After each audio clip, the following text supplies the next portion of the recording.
네, 반갑습니다. 오늘 이 자리에 서게 하신 하나님께 감사드리고요. 또 담임 목사님이신 박영규 목사님과 모든 담임분들께 진심으로 감사드립니다. 제가 말씀 나누기에 앞서 슬라이드를 잠깐 좀 보여드리도록 하겠습니다.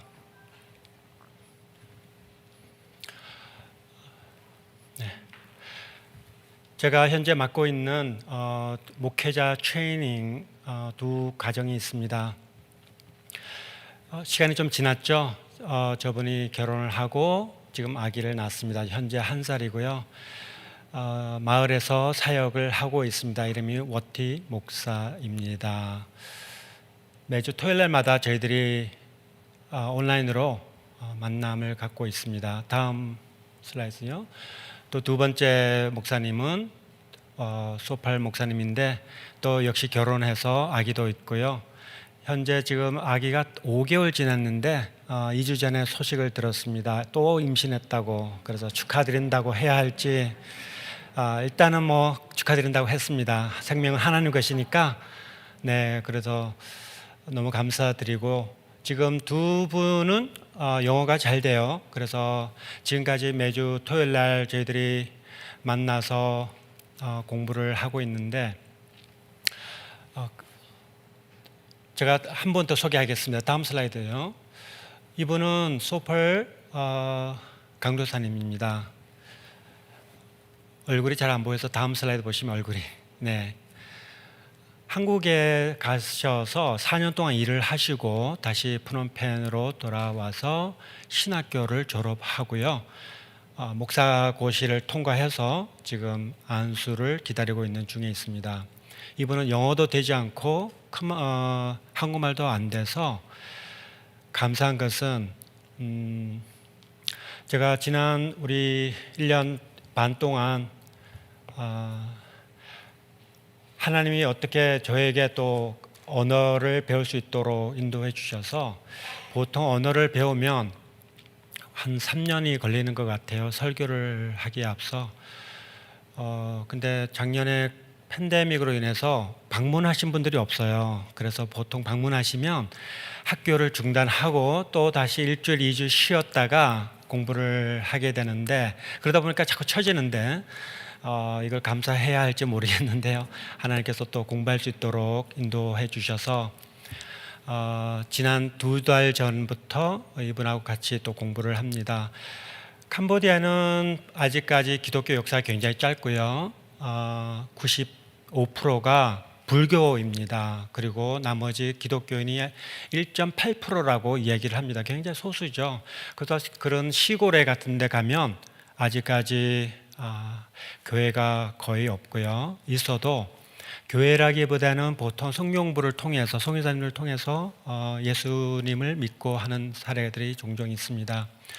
앞서 소개드린 두 목회자들 또 이분 포함해서 사진 내리셔도 됩니다. 이분 포함해서 제가 하는 일은 이분들이 한 번도 교회를 다니지 않았습니다. 예수 그리스도를 믿는 동기는 성교사님을 통해서 성경 공부를 통해서 예수님을 알게 되고 또 신학교를 갔다 나왔기 때문에 교회라는 것이 어떤 건지 잘 몰라요. 목회라는 것이 어떤 건지 잘 모릅니다. 신학교 가서 목회를 어떻게 하는 것이 가는 게 아니라 신학을 배웁니다. 신학에서는 행정은 거의 배우지 않습니다. 그래서 재정 쓰는 방법부터 시작해서 안수집사, 장로 어떻게 세우는지 뭐 이런 여러 가지 또 사역을 어떻게 하는지 그래서 이번 가을에 저희들이 마을로 이사를 가게 됩니다. 이사를 가게 되면 첫 번째 이유는 이분들과 같이 현장에서 사역을 같이 하려고 내려가는 거고요. 두 번째는 저희들이 마을에서 교회를 개척을 처음으로 하게 됩니다. 미국에서도 개척해보지 못한 교회 개척을 하게 되는데요. 다음 사진 하나 나올 겁니다. 여기가 커뮤니티 센터인데 지금 현재 거의 다 끝났고요. 저 속에 클리닉 센터와 또 컴퓨터 클래스, 영어 그리고 조그만 방을 만들어서 차플 방을 또 하나 만들었습니다. 그래서 예배를 여기서 드리게 됩니다. 이제 팬데믹 끝나고 사람들이 올 수 있다면 이번 가을부터 저기서 교회를 개척하게 됩니다. 제가 늘 여러분들께 감사 인사를 드리는 것은 사역은 제가 혼자 하는 것이 아니라 하나님께서 많은 분들을 붙여주시고 기도로 동력자를 붙여주셔서 함께 하는 것을 늘 생각하게 하시고 또 감사하게 생각합니다. 기도 후원 없이 선교사가 선교를 혼자 한다는 것은 매우 잘못된 거고요. 그렇지 않습니다. 그래서 우리 모두가 하나님께서 주신 사명을 또 잘 함께 이루어 나가는데 동참하고 있다는 것에 너무 감사드립니다. 우리는 오랫동안 비대면 예배를 드릴 수밖에 없었죠. 비대면 예배 드리면 좋은 점도 있습니다. 그런데 사실 우리 사람은 누구나 만나야지 추억이 생기죠. 또 만나야지 감사도 있고 얼굴을 봐야지 서로 힘도 되어줄 수 있고 또 위로도 되어주게 됩니다. 우리 사람은 희한하게도 하나님을 모르면요 하나님을 찾게 되어 있습니다. 우리에게는 하나님이지만 하나님 모르는 사람들에게는 신을 찾게 됩니다.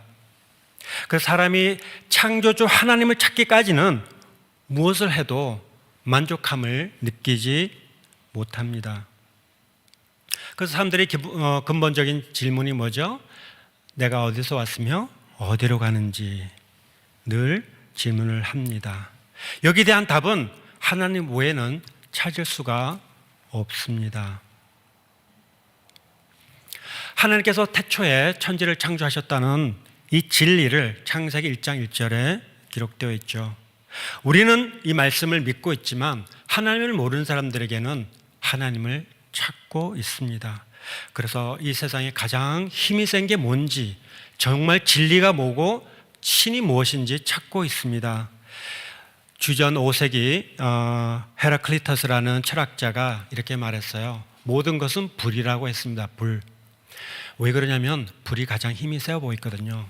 불로 인해서 다 태워버릴 수 있고 불 때문에 다 디스트로이가 될 수가 있다고 생각하기 때문에 불이라고 했는데 고전에 탈레스라는 철학자가 있습니다. 그리스 철학자인데요. 이분은 물이라고 했습니다. 모든 것이 물이다. 하나님을 모르면 이렇게 하나님을 찾고 진리가 무엇인지 찾게 됩니다. 하나님을 모르면 세상 사람들이 말을 하는 초로 인생이라고 말을 하더라고요. 그렇죠? 풀잎에 맺힌 이슬과 같은 인생. 그럴듯하지만 우리의 인생은 풀잎에 맺힌 이슬과 같은 인생은 아닙니다. 잠시 있다가 없어지는 인생이 아니라 하나님을 위해, 하나님의 영광을 위해서 존재하는 귀한 생명체라는 것을 우리는 알고 있습니다. 그래서 예수 그리스도를 통해 하나님을 믿고 살아가는 우리는 매우 복받은 사람들이죠. 십계명 1계명이 무엇이죠? 나 외에 다른 신을 두지 말라. 왜 그렇죠? 하나님 외에는 다른 신이란 자체가 존재하지 않습니다. 존재하지 않는다는 말은 무라고 말을 하죠. 무. 여기 앉아 계신 분들이 다 대부분 저보다 오래 또 연세가 더 많으시고 한국에서도 공부를 많이 하셔서 한자를 더 많이 아시지만 제가 한번 찾아봤습니다. 이 무자를 한자를 어떻게 쓰는지 찾아보니까 사람을 장작 위에 올려놓고 그 밑에 불을 떼더라고요. 이것이 그 크리메이션 하는 거죠. 사람이 죽고 이렇게 화장을 하면 아무것도 남는 게 없다는 의미에서 무가 아닌가라는 생각을 해봅니다. 그래서 다시 말하면 우리는 의미가 없는 인생이 아니라 무의미한 인생이 아니라 의미가 있는 인생을 살아가고 있습니다. 하나님을 만났기 때문이죠. 그래서 우리는 우리의 인생은 의미가 있고 정말 복이 있고 사랑이 있는 사람들입니다. 그러나 반대로 하나님을 모르는 자들은 저주에 놓여 있죠. 하나님의 저주. 100년 전에 우찌무라 간조라는 일본 기독교인이 있었어요. 물론 그 신학자인데요. 이분이 미국에서 공부도 많이 하신 분입니다. 그분이 그 아티클을 하나 썼는데 이렇게 썼어요. 하나님께서 내리신 저주가 있다면, 하나님이 내리신 저주가 있다면, 이렇게 썼습니다. 그것은 질병도 실패도 아니다. 그것은 첫 번째, 하나님이 믿어지지 않는 것. 그렇죠. 정말 하나님이 믿어지지 않는 것만큼 더 큰 저주는 없습니다. 둘째는 성경을 읽어도 하나님의 말씀이 들리지 않는 것이라고 했어요. 참 안타깝죠. 세 번째는 감사하는 마음이 없는 사람이라고 했습니다. 이것이 하나님께서 내리신 저주라고 얘기했습니다. 감사하는 마음이 없는 사람. 그렇죠. 하나님 믿는 사람이 감사함이 없을 수는 없죠. 또 성경을 읽으면 말씀을 들리게 마련입니다. 하나님의 말씀을 들리는 이상 우리에게는 참 큰 의미를 가지고 있고 정말 큰 복을 받은 자들입니다. 이러한 복을 우리만 누리지 않고 하나님께서 우리와 또 우리 주위에 있는 분들에게 함께 나누도록 하셨습니다. 또 이 사역에 함께 동참하게 된 모든 분들 정말 너무 감사드리고요. 하나님께 영광을 돌립니다. 우리에게는 이상하게 세상 것과 달리 나누고 베푸는데 더 기쁨이 있고 감사가 있는 것을 보게 됩니다. 그래서 우리 기독교인들의 생각하는 복과 세상 사람들이 생각하는 복은 매우 매우 다릅니다. 그렇죠? 시편 1편에도 그렇게 돼 있죠. 복 있는 사람은 많은 물질을 가지고 있다고 얘기를 하지 않았어요. 그게 우리 세상의 기준인데, 그런데 복 있는 사람은 악인의 길에 서지 않을까. 너무너무 다릅니다. 하나님 믿는 자는 안 믿는 자들은 이상하게 나누는 데 더 기쁨을 얻는다. 이것은 아마 하나님께서 인간을 창조하시면서 생기를 넣어주신 하나님의 성품이 아닌가라고 생각합니다. 그래서 하나님을 안 믿어도 사실 주는데 기쁨을 얻습니다. 그래서 미국에 보시면 정말 그 소위 말하는 재벌들 많이 도네이션을 많이 하죠. 이분들이 뭐 그냥 어떻게 하겠습니까? 그런 기쁨이 있기 때문에 하지 않을까요? 독생자 예수 그리스도를 죽음까지 몰고 가셔서 기어코 우리를 살리신 하나님의 마음은 우리의 인간의 표현으로 할 수가 없는 하나님의 독특한 사랑이요 또 성품이라고 할 수 있습니다.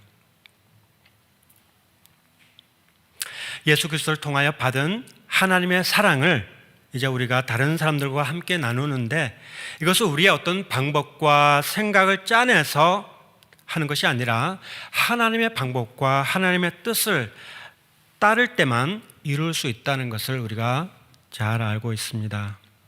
사실 그렇습니다. 우리가 하나님을 믿어도 우리가 생각하고 계획한 대로 이루어진 일이 별로 많지가 않습니다. 그렇죠?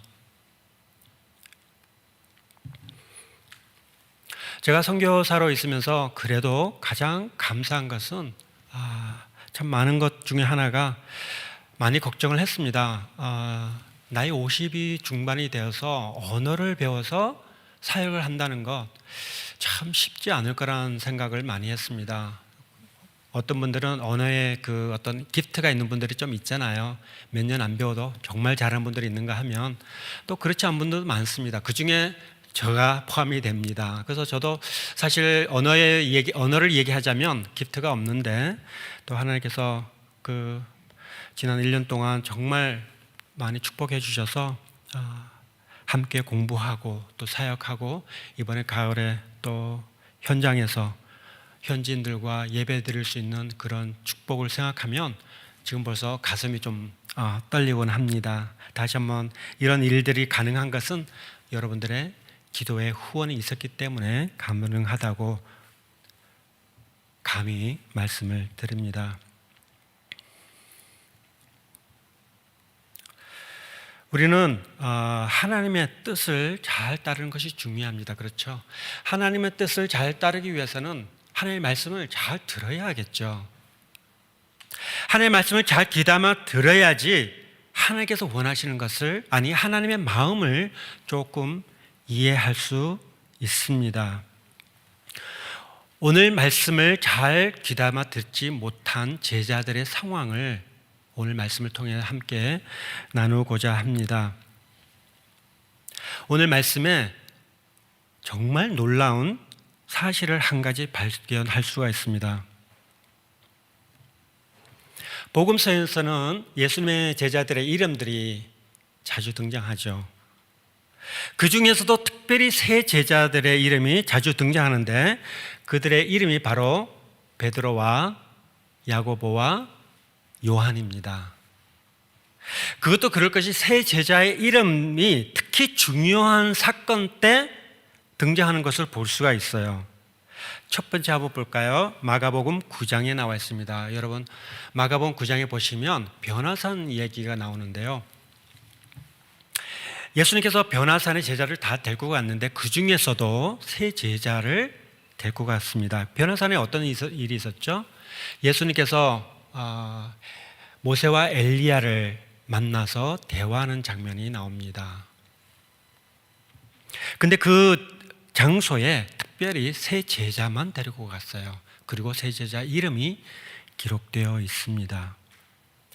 또 한 군데는 누가복음 8장에 나와 있는데요. 누가복음 8장에 보시면 야이로의 죽은 회당장 야이로의 딸이 그 사건이 나옵니다.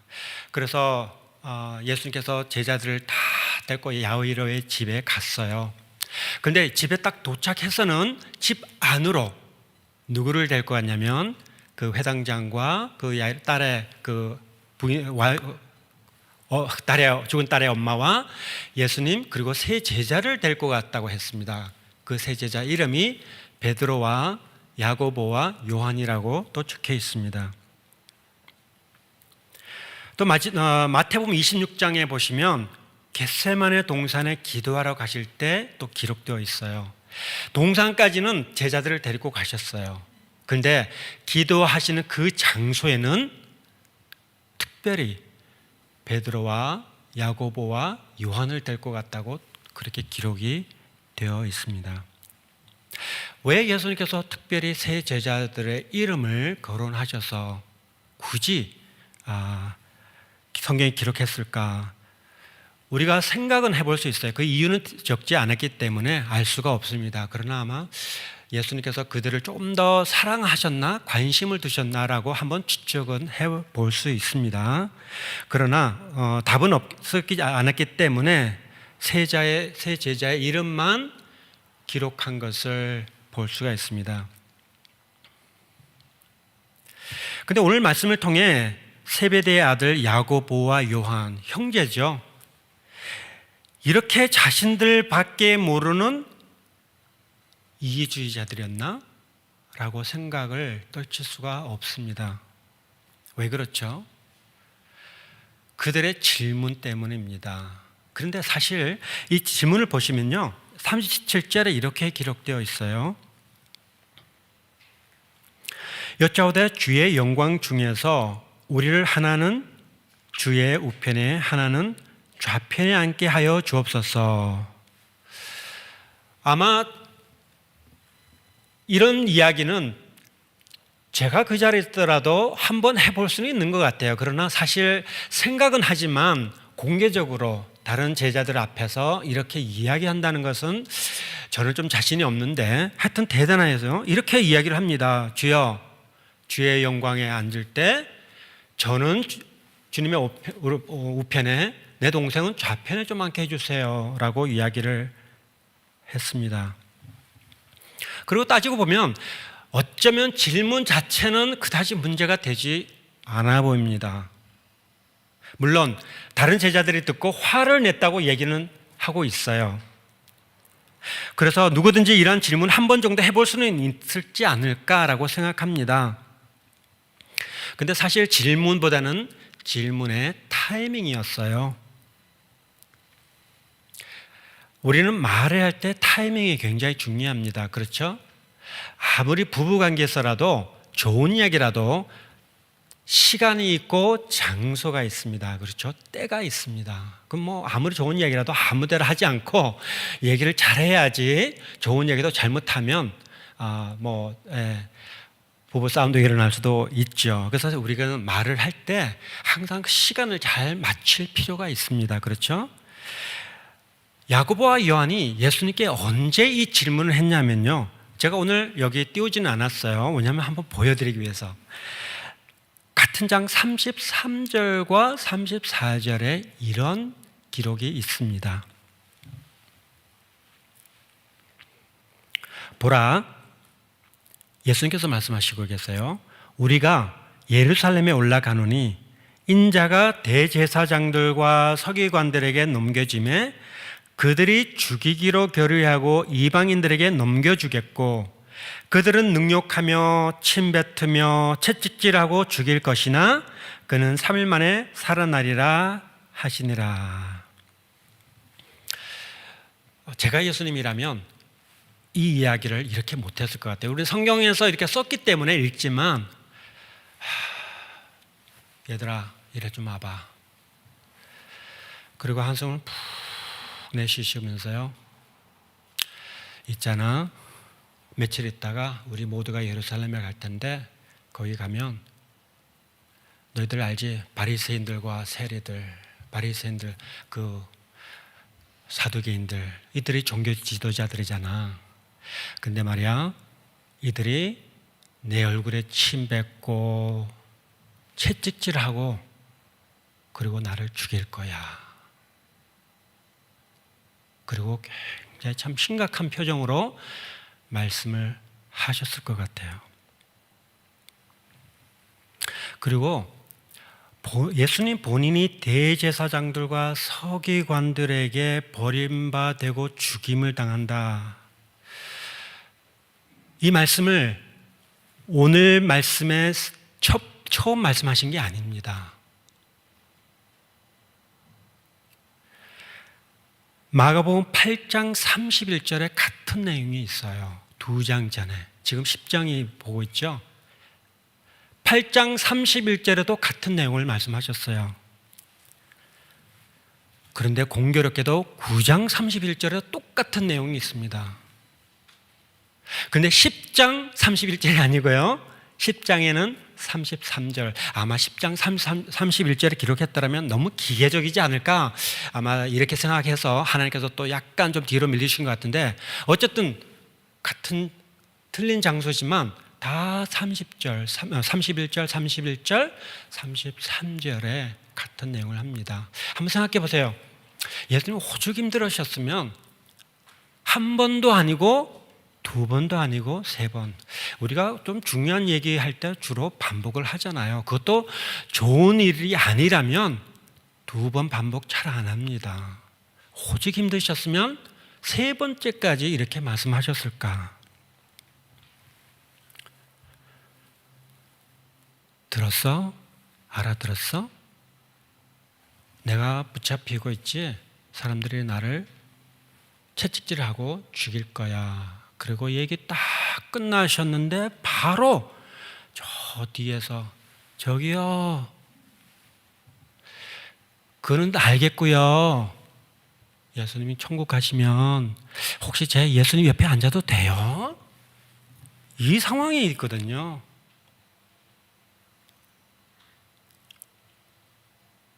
제가 오늘 설교 제목 그랬죠. 우리의 관심사. 정말 우리의 관심이 어디에 있는가? 이들의 관심은 정말 어디에 있었을까요? 어떻게 이럴 수가 있습니까? 지금까지 3년 동안 예수님을 따라다녔는데 정말 많은 것을 봤어요. 기적도 많이 보고 일반인들이 겪지 못한 그런 일도 많이 겪으면서 정말 주는 그리스도시 하나님의 아들입니다라고 고백까지 한 베드로, 그런 모습을 다 지켜봤잖아요.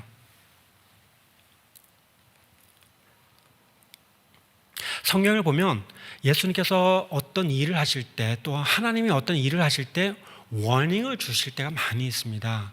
사인을 줘요. 한 번, 두 번, 세 번. 이런 워닝을 줘도 깨닫지 못한 사람들은 나중에 한 번 할 때지 맞아요. 구약 성경이 그렇습니다. 근데 놀라운 것은 예수님께서 이들에게 화를 내지 않으세요. 워닝을 줍니다. 사인을 줍니다. 이거를 읽고 제가 어떤 사건이 생각나냐면요, 사무엘하 11장 이야기가 생각이 났어요. 사무엘하 11장이 무슨 이야기가 있죠? 기억나시나요?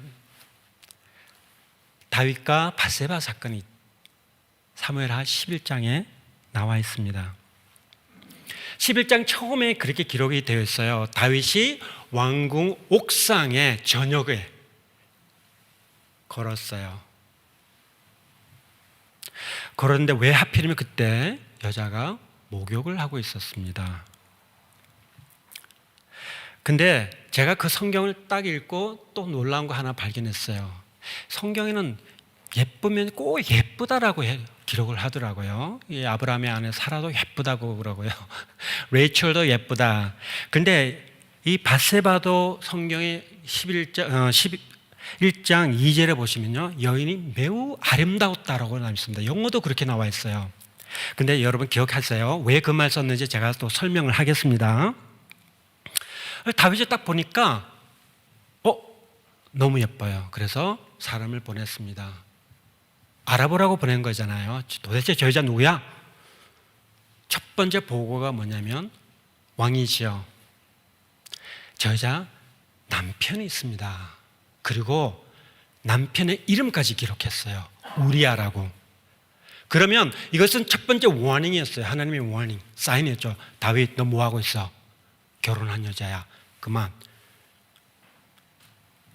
그런데요, 왠지 다윗의 관심사는 거기 있지 않았습니다. 알았어, 데리고 와 하고 간음을 합니다. 그리고 시간이 좀 지났어요. 그리고 들리는 보고가 임신을 했다고 합니다. 그러니까 다윗을 어떻게 하죠? 이 덮어두려고 우리아를 데리고 옵니다. 전쟁터에 나와 있는 우리아를 데리고 옵니다. 정말 우리아를 데리고 와서 뭐라 그러냐면, 야, 너 전쟁하는 가운데 수고했어. 오늘 저녁에는 너 집에 가 라고 다윗이 얘기하면서 선물까지 줬어요. 그러니까 왕의 명령이니까 얼마나 기분 좋겠습니까? 저부터도 당연히 감사합니다 하고 집으로 갈 거예요. 그런데 집으로 가지 않았어요. 그리고 집에 가지 않았다는 보고를 다윗이 받았습니다. 그래서 다윗이 물어봤죠. 야, 너 왜 집에 안 갔어? 내가 가라 그랬잖아. 그때 우리아의 답변이 너무너무 놀라운 답변을 했습니다. 보통 시대 같으면 왕이시여, 어째 그렇습니까? 제 동료들이 전쟁 중에 있는데 이러지 못합니다 라고 할 수도 있는데, 첫 번째 우리아가 답하기를요, 11절에 나와 있어요. 우리아가 다윗에게 고하되 언약궤와 이스라엘과 유다가 영체 가운데 유하고, 영체라는 게 이 텐트예요. 내 주 요압과 내 왕의 신복들이 바깥 들에 유진하였거늘 내가 어찌 내 집으로 가서 먹고 마시고 내 처와 같이 자리일까? 라고 했어요입니다. 자, 첫 번째 우리아의 답변이요, 언약궤라고 했어요. 여러분, 언약궤 그러면 제가 다윗이라면 깜짝 놀랐을 것 같습니다. 왜 그러냐면, 언약궤에 뭐가 있죠? 언약궤에 10계명이 있습니다. 그 10계명에 7계명이 뭔지 기억나세요? 간음하지 말라잖아요. 왜 하필이면 언약궤를 얘기했을까요? 이것도 하나님의 사인이라고 저는 생각합니다. 다윗 너 뭐하고 있어? 그랬더니 오히려 다윗이 그래? 하고 그날 저녁에 술을 잔뜩 먹였습니다. 술을 취하게 만들었어요. 그리고 집에 갔겠거니 했습니다. 그런데 집에 안 갔죠. 우리의 집이 어디에 있었을까요? 제가 이걸 보고 좀 놀랐습니다. 다윗이 성 위에서 목욕하는 여자를 보고 예뻤다고 했을 때, 몰라요 여자가 누군지. 그런데 예뻤다고 했을 때는 집이 굉장히 가까이 있다는 생각을 들었어요. 성 바로 옆에 있다는 거죠. 예를 들어서 제가 여기서 저 뒤에 한 50m 뒤에 어떤 여자가 있다. 여자라고 보지 예쁘다고 보이지 않습니다. 그걸 뭐 예쁘다 그래요. 그냥 여잔가 보다 하죠. 근데 예쁘다고 했을 때는 성 바로 옆에 집에 있다는 생각을 했습니다. 바로 옆에 있음에도 불구하고 가지 않았어요.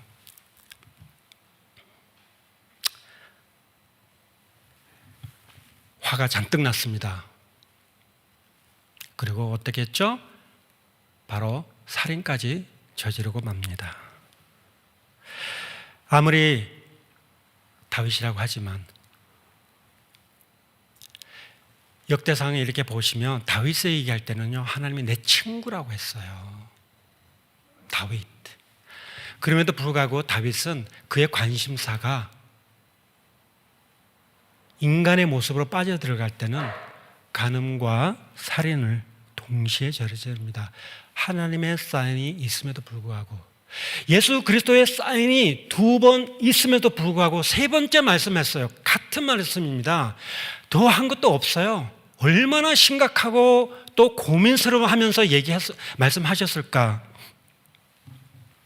그런데 야고보와 요한의 요구에는 정말 인간적이면서도 불구하고 예수님께서 화를 내지 않으시고 이걸 보면서 너무 놀랐습니다. 이것이 하나님께서 말씀하신 하나님의 사랑이 아닐까라고 한번 생각해 봅니다. 예수님께서 이때만 해도 제자들 보고 얼마나 답답해 하셨을까요? 이놈들 아무리 내가 가르쳐도 알아듣지 못해요. 3년을 같이 다녔습니다. 그런데도 그들의 관심사는 천국이 아니고 이 땅의 것이었다는 것이죠. 제가 예수님이라면 여러분은 어떻게 생각하세요? 여러분이 예수님이라면 어떻게 생각하겠어요? 이놈들 정말 한번 이렇게 쥐어박고 죽고 싶겠죠. 그런데 그 이유가 있었어요. 이유가 성령을 받기 전이었기 때문입니다. 예수님을 불과 3년 동안 따라다녔지만 성령을 받기 전까지는 그들의 관심사는 이 땅의 것이었어요. 그들의 관심은 천국이 아니라 이 세계의 것입니다. 손해보지 않으려고 하고 자신의 잘난 것을 보이려고 하고 높아 보이려고 하고, 베드로가 그래서 예수님을 따라갔습니다. 그렇죠? 그나마 베드로는 예수님을 따라가서 멀찌감치. 근데 그럼 가면 뭐합니까? 안 간 것만큼 못하잖아요. 가서 3번이나 예수님 모른다는 거짓말장이었잖아요. 얼마 전만 해도 주님 그리스도시요 살아계신 하나님의 아들입니다. 아까 말씀드린 대로 이들이 알았던 것은, 이들이 변했던 것은 사도행전 2장이었습니다. 성령이 역사할 때. 근데 이들이 성령을 받으니까요, 죽을 준비가 되어버렸어요. 그렇죠? 그것도 기쁨으로. 그런데 그때 내리신 그 성령의 역사가 오늘 우리 모두에게도 내려오셨다는 것이죠.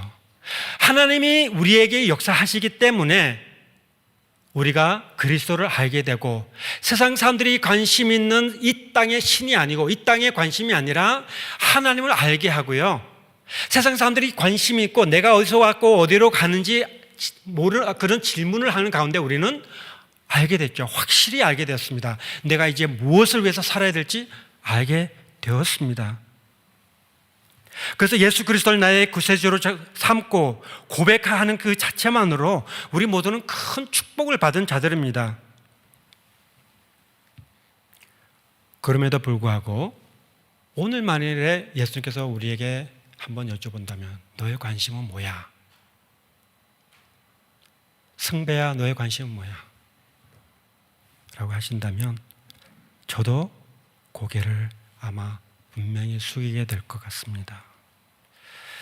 그래서 우리 모두가 하나님의 말씀에 귀를 잘 기울여야 하는 이유가 여기 있습니다. 그렇지 않으면 자꾸 우리의 눈은 이 땅에 가기 마련입니다. 그렇죠? 우리가 하나님께서 우리에게 향하신 뜻이 무엇인지 잘 헤아리고 그 뜻을 따르는 믿음의 삶을 우리 모두가 살아갈 필요가 있습니다. 마지막으로요, 우리의 말이 우리의 집을 만들어줍니다. 그렇죠? 내가 무슨 말을 들었는가에 따라 내가 그 말을 하게 되고요, 내가 말을 하는 모든 것들이 나의 인격과 성품을 나타냅니다. 그래서 내가 어떤 말을 하고 살아가는지 생각해 보면 나는 어떤 말을 많이 듣고 살아가고 있는가에 달려 있습니다. 그래서 우리 모두가 정말 말씀에 귀를 기울이고 말씀을 많이 듣는다면 우리 마음에서 나오는 그런 말들, 성품들이 바로 그리스도인이라고 얘기를 할 것입니다. 그러나 우리의 귀가 말씀이 아니라, 우리의 눈이 말씀이 아니라면 우리의 나오는 모습은 제가 말씀드리지 않아도 여러분은 다 잘 알 것입니다. 그런데요, 그럼에도 불구하고 예수님께서 야고보와 요한이 그렇게 질문하셨습니다. 화를 내시지 않은 것처럼 그럼에도 불구하고 우리의 부족함을 아시는 하나님이 오늘도 우리에게는 그래도 내가 너를 사랑해라고 알려주십니다. 우리가 잘못할 때마다 하나님은 매를 들지 않잖아요.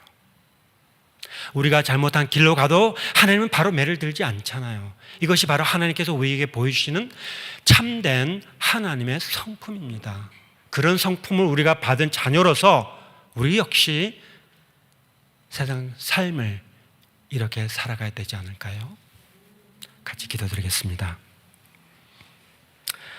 하나님 감사합니다.